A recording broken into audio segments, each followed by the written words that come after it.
एक छोटी सी कॉलोनी है, उसमें शंकर का शिवलिंग होना जरूरी है। घर के अंदर छोटा सा नर्मदेश्वर होना जरूरी है। भले पीतल का शिवलिंग हो, तांबे का हो, पत्थर का हो, चीनी, तुम्हारी मर्जी हो जिसका ऊपर, घर में शिवलिंग एक छोटा सा जरूर हो। क्यों हो? क्योंकि हमारे घर में शिवलिंग रहता है तो हमारे घर में अगर कोई दुख भी आता है तो मेरा भोलेनाथ उसको अपने ऊपर झेल लेता है। इसलिए शिवलिंग होना चाहिए। मेरा दादियों से निवेदन है, घर के पोता पोती को जल चढ़ाना सिखाओ, आसन लगाकर बिठाना सिखाओ 5 मिनट। बहू कहेगी स्कूल में देरी हो रही है, कोई बात नहीं बेटा, 5 मिनट पहले उठाओ बच्चों को, स्कूल जाने से पहले उनको जल चढ़ाने भेजो।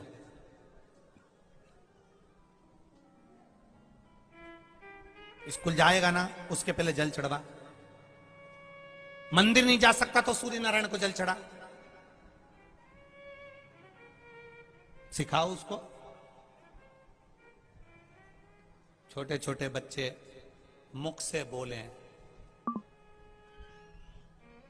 श्री शिवाय, जम के बोलो जरा, श्री शिवाय नमस्तुभ्यम।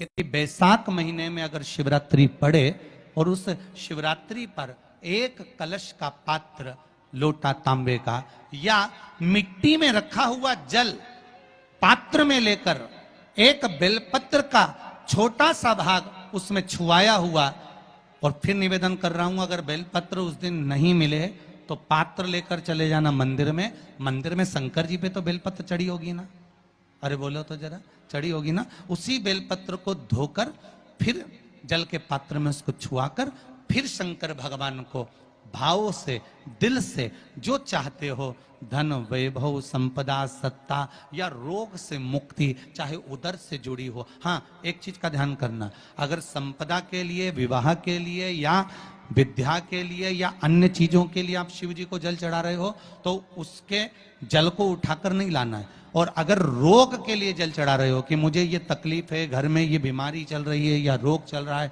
या किडनी का या लीवर का या कैंसर का या ब्लड प्रेशर का, तो जो जल तुमने समर्पित करा उसको लेकर आकर आचमन भी करना। कौन से दिन? जम के बोलो जरा।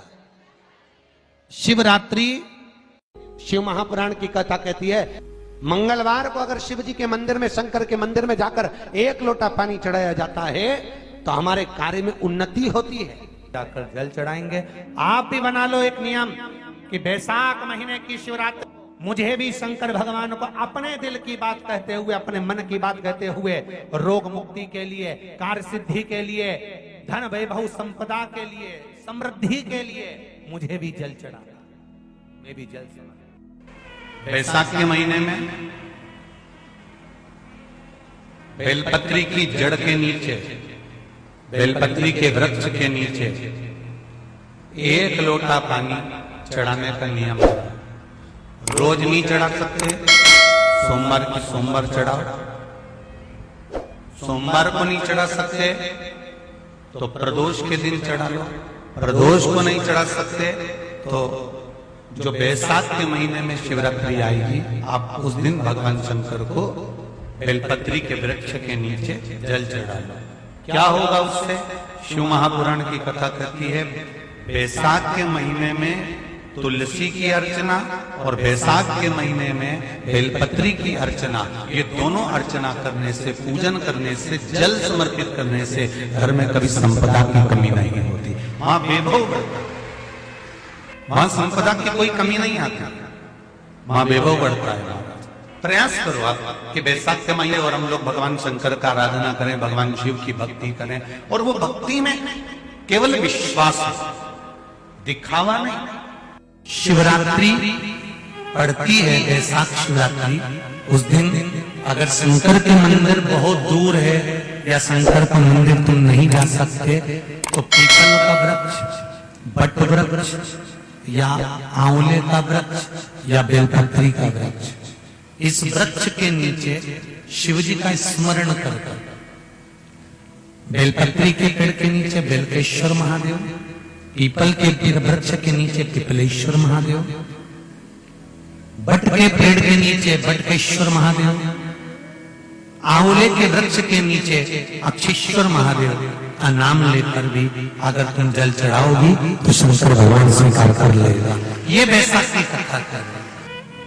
मान लो अगर मंदिर नहीं जा पा रहे, कई लोग हैं हमारे शहर, हमारी सिटी में, हमारी कॉलोनी में, हमारी सोसाइटी में मंदिर नहीं है, हम इतनी दूर कैसे जाएंगे, हमारी कॉलोनी से हम कहाँ जाएं, हमारे पाँवों से नहीं बनता, शरीर से नहीं चला जाता, तो क्या करें?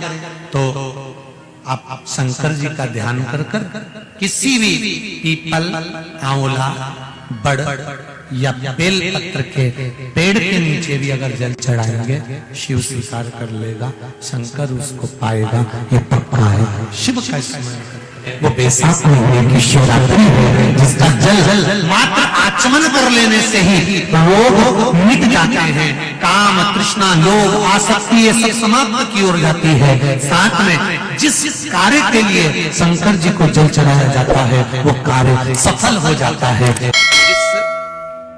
बालक बालिका का जॉब नहीं लग रहा हो, सर्विस नहीं लग रही हो, नौकरी नहीं लग रही हो, जगह जगह पहले करते थे जॉब, अब छूट गई, 2 साल हो गए, 3 साल हो गए, सर्विस नहीं लग रही हो, बहुत प्रयास कर लिया हो, बहुत प्रयास, तो महाराज काली तिल्ली को पीस कर उसको जल के पात्र में डालकर अपने घर के मटका, परिंडा, पितरों का जो स्थान होता है, जलाशय होता है, उसके पास में एक पात्र में रख दीजिए। बेलपत्री या बट का पेड़ या पीपल का पेड़, इस वृक्ष के नीचे एक रात्रि तक रखे रहने के बाद में दूसरे दिन अपनी कामना कर, जिनका जॉब नहीं लग रहा, सर्विस नहीं लग रही, नौकरी नहीं लग रही, या कहीं उलझने उत्पन्न हो रही है, उस व्यक्ति को हाथ में ले जाकर उस पात्र का जल, 3 वृक्ष पितरों के तुल्य हैं, कल की कथा में कहा था, पहला बेलपत्री का, दूसरा पीपल का, तीसरा बट का, ये 3 पितरों के तुल्य हैं। इन 3 में से किसी भी वृक्ष के नीचे उस काली तिल के जल को समर्पित कर दीजिए। महाराज